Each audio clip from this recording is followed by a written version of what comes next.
What's up again, YouTube family? This is Tino. I just wanted to take some time out to sit down and talk to you guys to see, and learn a little bit more about your lives. So I wanted to tell you about myself and my story. So I grew up in South Kansas City on the Missouri side. That matters to people who are from here. But Kansas City, outside of Kansas City, has been considered a flyover state.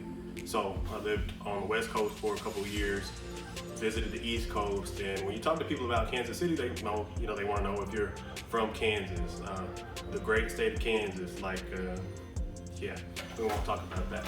But coming from Kansas City, grew up playing a lot of sports, so that was really important in my life. It was something that I got to do. It was something I enjoyed. It was something. A time where I got to spend time with other people my age. I got to spend time with friends. So I had a whole bunch of cousins. I still have a whole bunch of cousins that live around here that I get to hang out with, but I didn't have siblings that I lived with. So I saw my friends more than I saw my family, because there were a lot of friends who grew up that I was really close with, that I'm still close with, thankfully, that are still here. So that was good. That's something I've enjoyed. That's something that taught me a lot of different things. So even before I got into school, sports was something that drove me, that gave me an outlet. And I don't think I realized how important that was at the time, but that's where I started to hear things. That's where I started to learn about integrity. That's where I started to learn about not skipping reps. That's where I learned about consistency and things like that you'll apply to your regular life.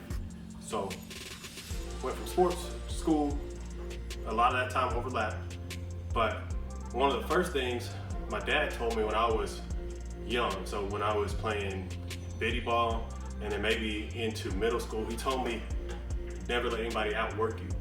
So on the field, that meant a lot to me. That's why I put in the effort that I did while I was out there.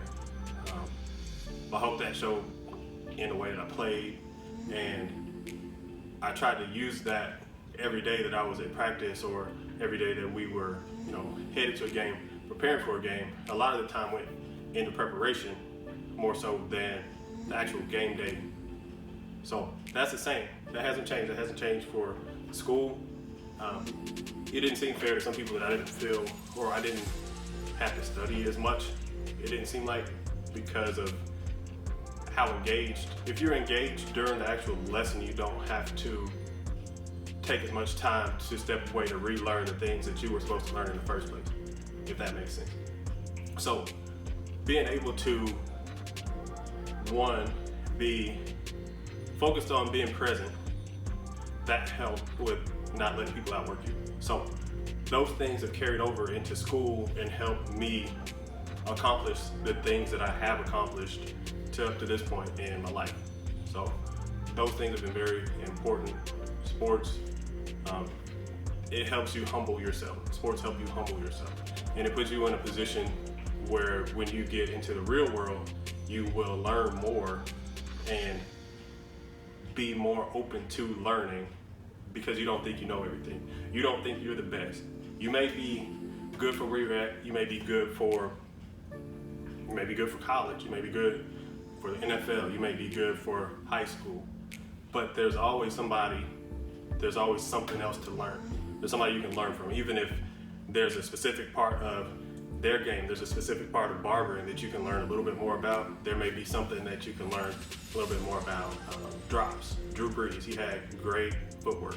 That was somebody you learn from. You learn a lot about pocket presence, scrambling. There's different people you want to pick different things from to learn and grow yourself. So you won't take all of anything you learn from anybody, and that's been the same with life. So I just wanted to kind of give you guys some insight about my philosophy about how I go about things. It's sports oriented.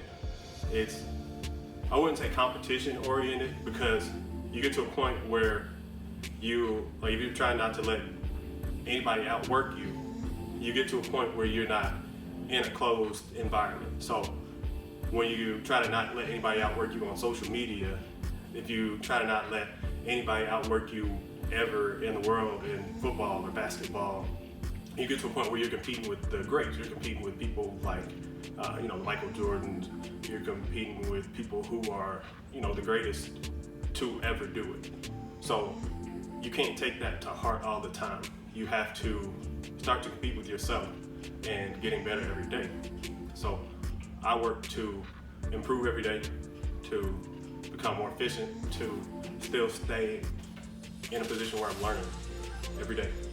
We want to learn something, we want to grow, we want to get better, we want to network and continue to grow. So please tell me if you relate to anything in this story, if there's anything that I can help with, and just what your thoughts are as far as work ethic, what your thoughts are as far as continuing to grow, how that works for your career, and why you do what you do. So reach out, feel free, leave anything in the comments, send me messages, DMs. I just changed all my social media to where it's all the same. So it's TinoXStudio for Instagram, Facebook, and YouTube. So I'll talk to you soon. Thanks for watching. If you made it to this point in the video, please like, subscribe, and reach out, stay in contact. All right, I'll talk to you soon. Bye.